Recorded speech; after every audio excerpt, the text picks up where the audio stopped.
성숙한 성도는 모든 일을 기도로 시작하고 기도로 마무리합니다.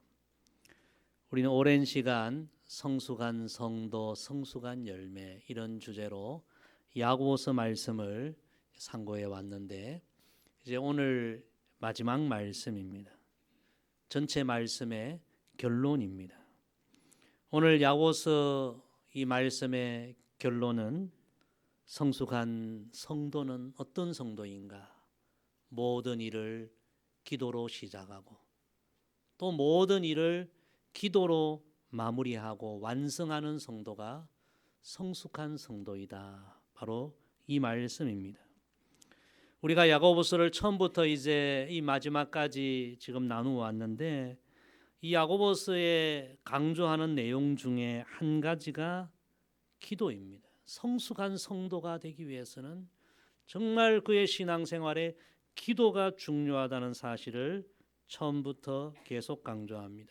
야고보서 1장 5절 이렇게 말씀합니다. 너희 중에 누구든지 지혜가 부족하거든 모든 사람에게 후히 주시고 꾸짖지 아니하시는 하나님께 구하라. 그리하면 주시리라. 처음부터 기도를 강조하죠. 그리고 오늘 이제 결론이 되는 마지막 말씀도 이렇게 오늘 본문 시작하죠. 우리 13절 말씀 우리 다 함께 한 목소리로 봉독합니다. 너희 중에 고난 당하는 자가 있느냐 그는 기도할 것이요 즐거워하는 자가 있느냐 그는 찬송할지니라. 아멘. 마지막 말씀도 기도를 강조하고 오늘 읽은 이 짧은 본문 속에 무려 7번이나 반복해서 기도를 강조하고 있습니다. 야고보서의 이 강조점은요, 기도 없이는 성숙한 성도가 될 수 없고 기도 없이는 신앙의 아름다운 열매를 맺을 수 없다는 것입니다. 우리의 신앙의 모델인 우리 예수님이 우리에게 가장 많이 보여주신 모습도 기도하신 모습이었습니다. 우리 예수님 가장 먼저 사역을 시작하실 때 그냥 시작하지 않으셨죠. 무려 40일을 금식 기도하시며 사역을 준비하시고 시작하셨습니다. 그리고 매일매일 우리 예수님 사역할 때 그냥 사역을 시작하신 건 아니죠.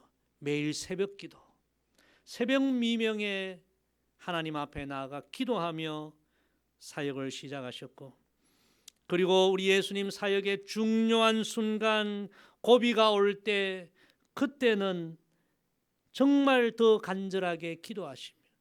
특히 예수님 십자가를 앞두고 겟세마네 동산에 가셔서 아버지 내 뜻대로 마시고 아버지 뜻대로 되기를 원하나이다. 그렇게 기도하실 때는 얼마나 간절하게 기도하셨던지 흐르는 땀방울이 핏빛으로 변할 정도로 간절하게 기도하셨고, 그리고 우리 예수님 마지막 십자가 위에 달리셔서 어떻게 예수님 생애를 마감하셨습니까? 아버지 내 영혼을 아버지 손에 부탁하나이다. 마지막까지도 우리 예수님 기도로 모든 사역을 완성하신 것을 우리에게 보여주셨습니다. 사랑하는 성도 여러분, 우리 예수님이 우리에게 보여주신 가장 중요한 모습은 기도하신 모습이었습니다. 우리가 예수님을 닮아야만 성숙한 성도가 되는데 성숙한 성도가 되는 가장 중요한 길은 예수님처럼 기도하는 길이다. 오늘 야고보서 말씀 마지막으로 묵상하면서 이 진리를 우리 마음에 다 새기게 되기를 간절히 소망합니다.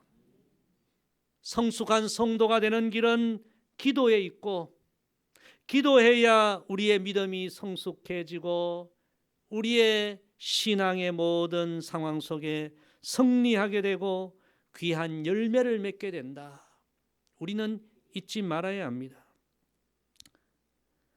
신앙의 길을 걸어가면서 우리가 주님을 의지하지만 여전히 우리는 육체의 연약함, 우리 인생의 한계 상황 속에서 때로는 넘어질 때도 있고 실패할 때도 있고 괴로울 때도 있고, 그런데 우리가 오늘 이 야고보서의 마지막 결론 말씀을 우리가 기억해야 합니다. 그때마다 우리는 기도해야 한다는 것입니다.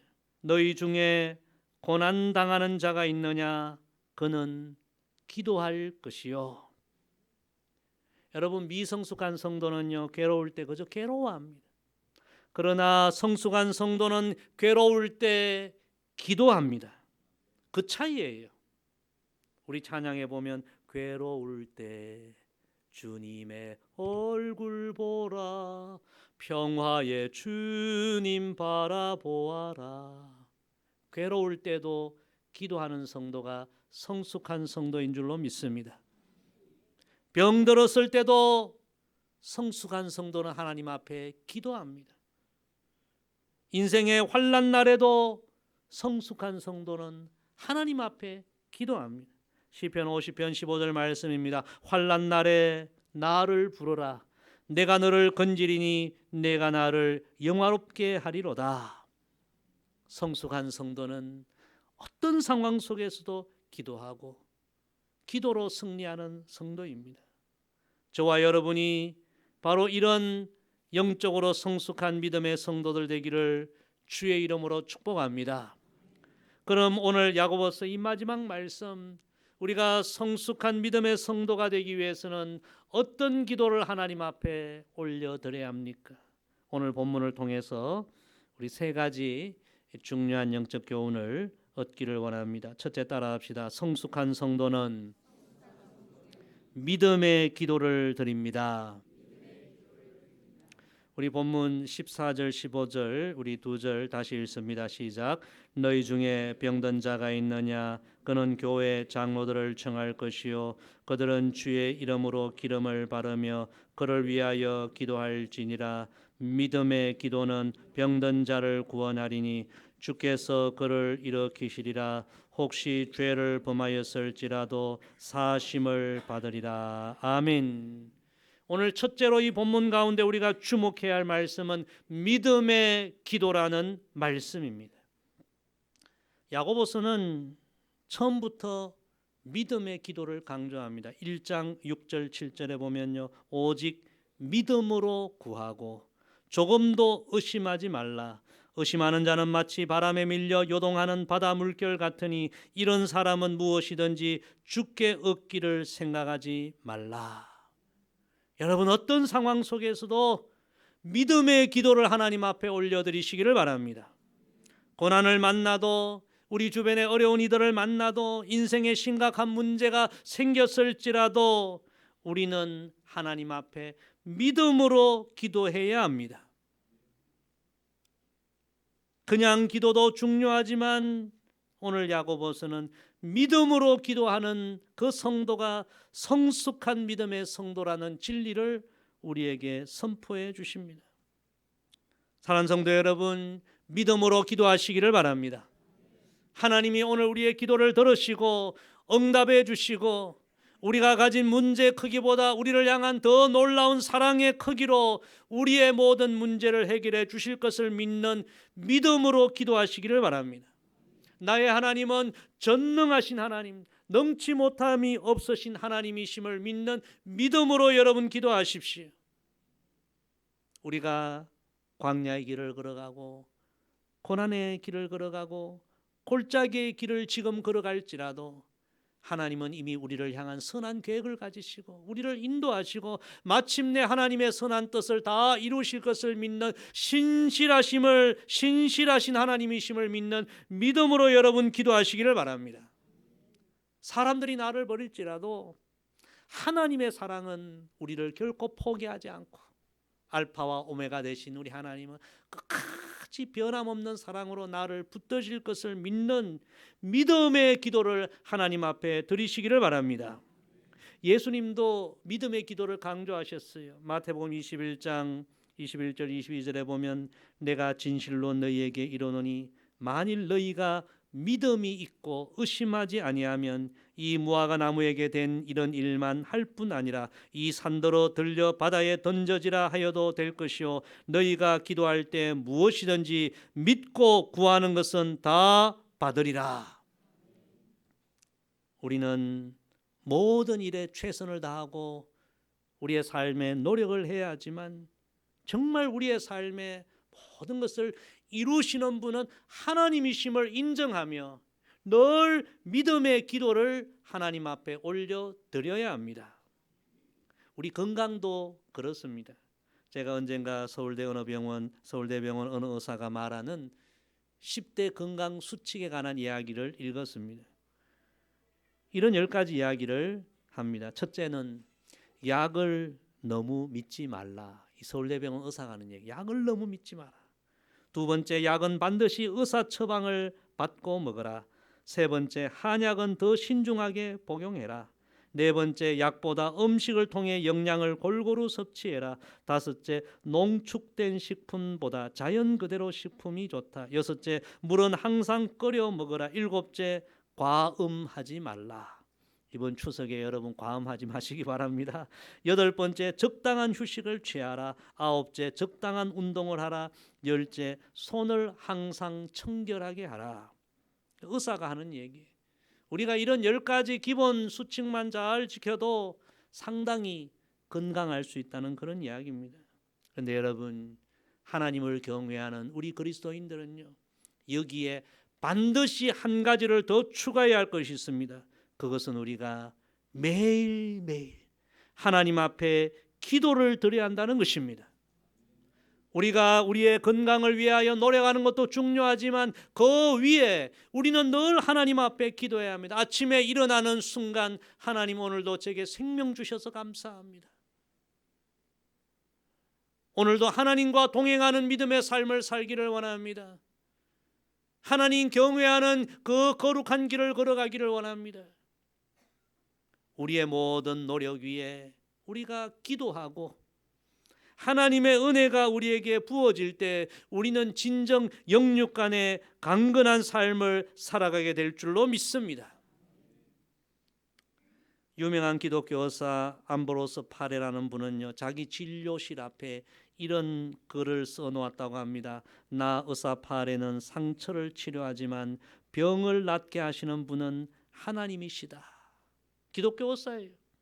여러분, 의사는 수술하고 째고 붙이고 뭐 그렇게만 하죠. 그런데 실제로 상처가 아물고 새살이 돋고 완전하게 치료되는 것까지 의사가 할 수 있는 일이 아닙니다. 하나님이 하시는 일이죠. 그래서 유대인 농담에 이런 이야기가 있다고 합니다. 병은 하나님이 다 고쳐주시고 돈은 의사가 다 받는다. 그런 농담이 있다고 합니다. 정말 우리의 믿음 생활에 중요한 것은 우리가 모든 일에 성실하고 최선을 다해야 하지만 언제나 하나님의 능력과 하나님의 살아계심과 하나님의 선하심과 신실하심을 믿는 믿음의 기도를 하나님 앞에 드리는 것입니다. 오늘 말씀 다시 보십시오. 믿음의 기도는 병든 자를 구원하리니 주께서 그를 일으키시리라. 여러분, 믿음의 기도는 역사하는 힘이 큽니다. 이번 추석 명절에 여러분 자녀들을 만나고 친척들을 만나고 여러분 그들에게 다 기도 제목이 있지 않습니까? 근데 여러분 믿음의 기도를 하나님 앞에 드리십시오. 하나님은 여러분 가족들 자녀들 다 사랑하시고 충분한 은혜를 베푸실 하나님이십니다. 하나님 앞에 늘 믿음의 기도를 드리고 그 기도가 응답되는 은혜를 경험하는 성숙한 성도들 되기를 주의 이름으로 축복합니다. 두 번째 따라합시다. 성숙한 성도는 의인의 기도를 드립니다.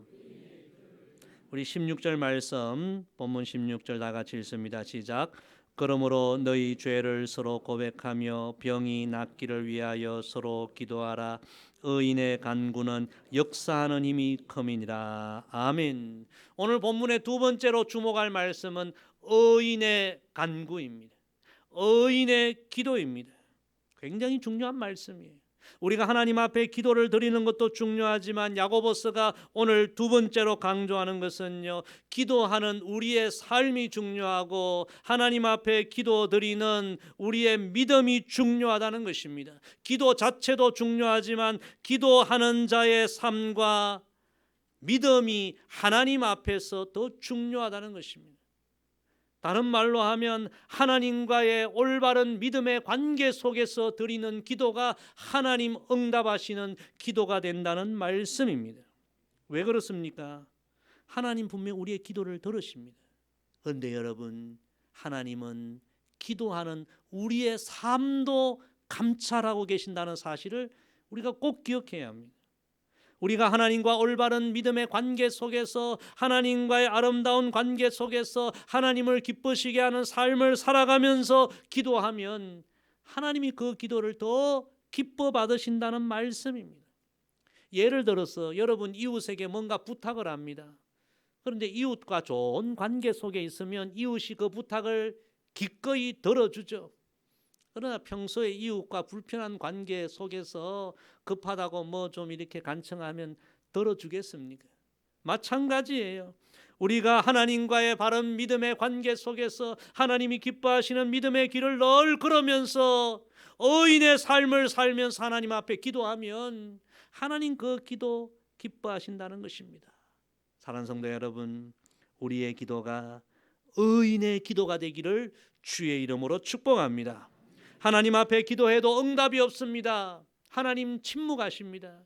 우리 두 가지를 생각해야 합니다. 첫째는 아직 하나님의 때가 이르지 않았음을 우리는 생각해야 합니다. 하나님의 때가 있는 거예요. 낙심하지 말아야 합니다. 조급하지 말아야 합니다. 두 번째는 하나님 앞에 기도를 드리는 나의 삶이 하나님 보시기에 합당하지 못한 삶은 아닌가.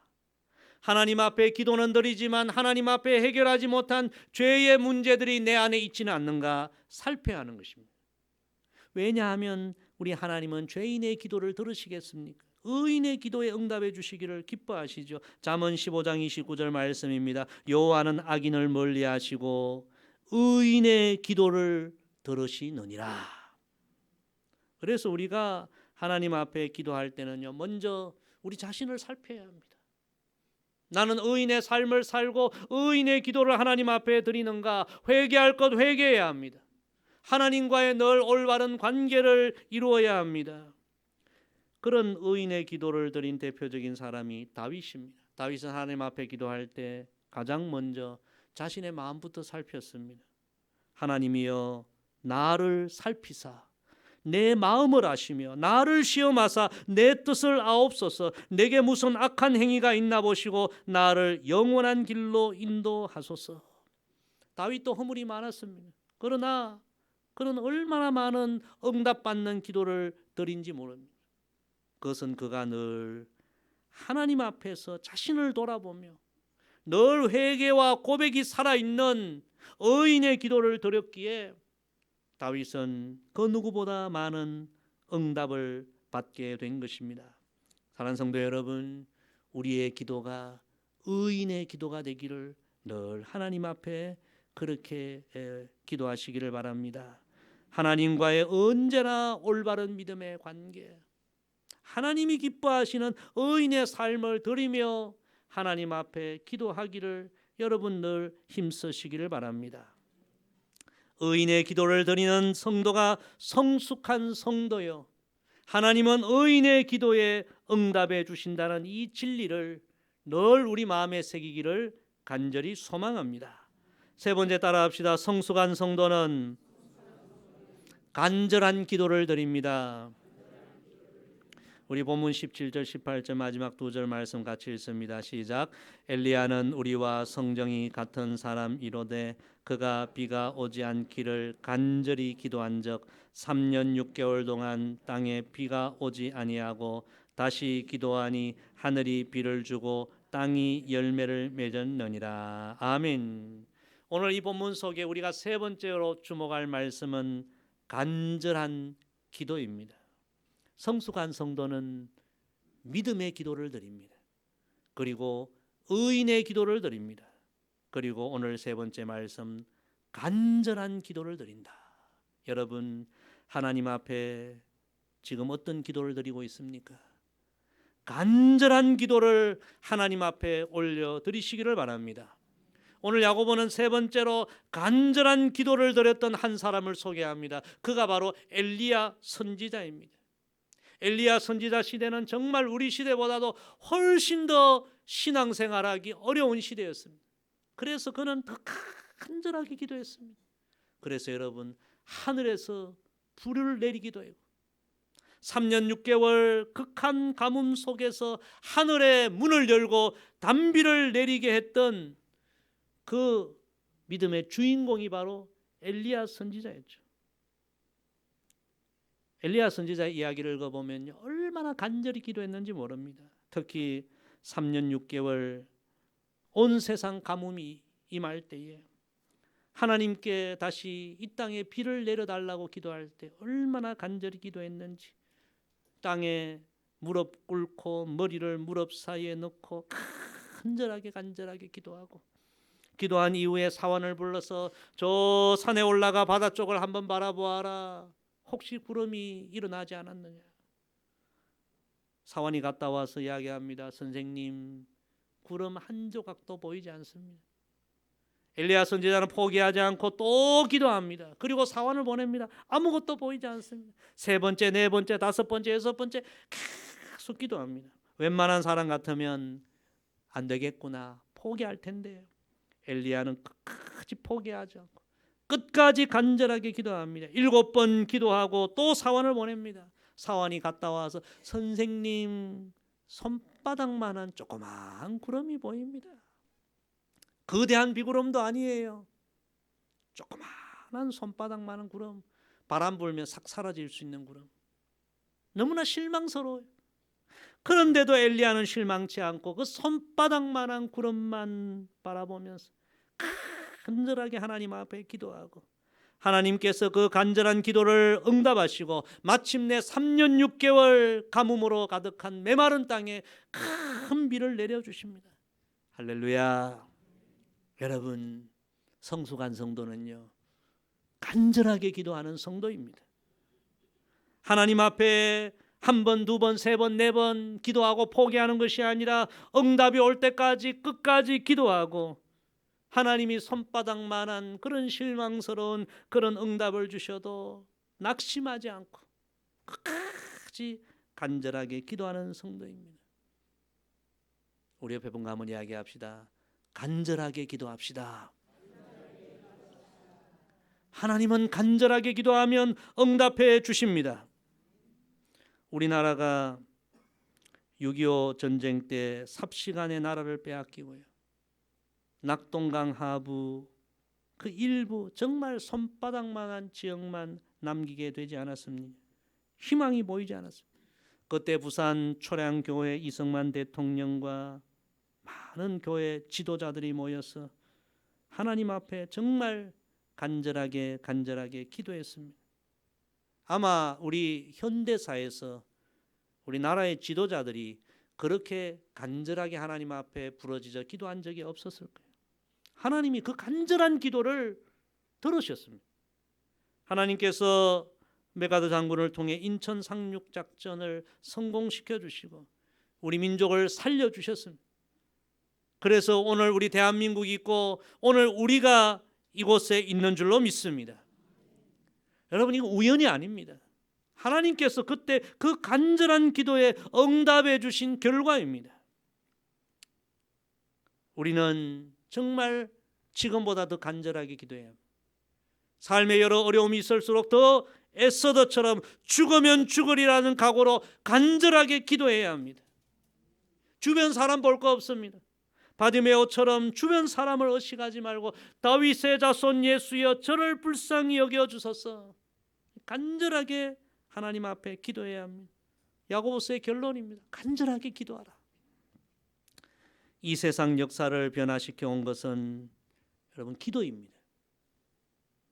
오늘도 우리의 삶을 변화시키는 능력은 기도인 줄로 믿습니다. 우리에게 모든 것이 없어도 우리에게는 아직 기도가 있습니다. 요한일서 5장 14절 말씀입니다. 그를 향하여 우리가 가진 바 담대함이 이것이니 그의 뜻대로 무엇을 구하면 들으심이라. 사랑하는 성도 여러분, 성숙한 성도는 어떤 성도인가? 기도하는 성도입니다. 오늘 3가지 야고보서의 결론 말씀, 믿음으로 기도하고 의인의 기도를 드리고 간절하게 기도를 드리는 성도가 바로 성숙한 성도이다. 여러분, 이 진리를 다 마음에 새기게 되기를 소망합니다. 우리가 오랜 시간 성숙한 성도, 성숙한 열매라는 주제로 야고보서 말씀을 나누었습니다. 혹시 우리의 모습은 아직도 미성숙한 모습은 아닙니까? 이 야고보서의 말씀들을 여러분 꼭 기억하면서 지금보다 더 성숙한 성도가 되어 신앙의 아름다운 열매를 맺어 하나님께 영광 돌리고 우리에게 복이 되고 나로 인하여 우리 주변 사람들도 다 복되게 되는 그런 은혜가 있기를, 그런 축복의 주인공이 되기를 주님의 이름으로 간절히 부탁을 드립니다. 기도하겠습니다. 아버지 하나님, 오늘도 우리에게 귀한 말씀 주셔서 감사합니다. 성숙한 성도는 기도하는 성도라는 이 진리 마음에 새기고 우리의 남은 신앙의 여정 가운데 예수님처럼 믿음으로 기도하고 의인의 기도를 드리고 간절하게 기도하고 그 기도의 열매로 우리의 신앙이 복된 신앙이 되고 하나님께 영광 돌리는 우리의 신앙이 되게 하여 주옵소서. 예수님의 이름으로 기도드리옵나이다. 아멘.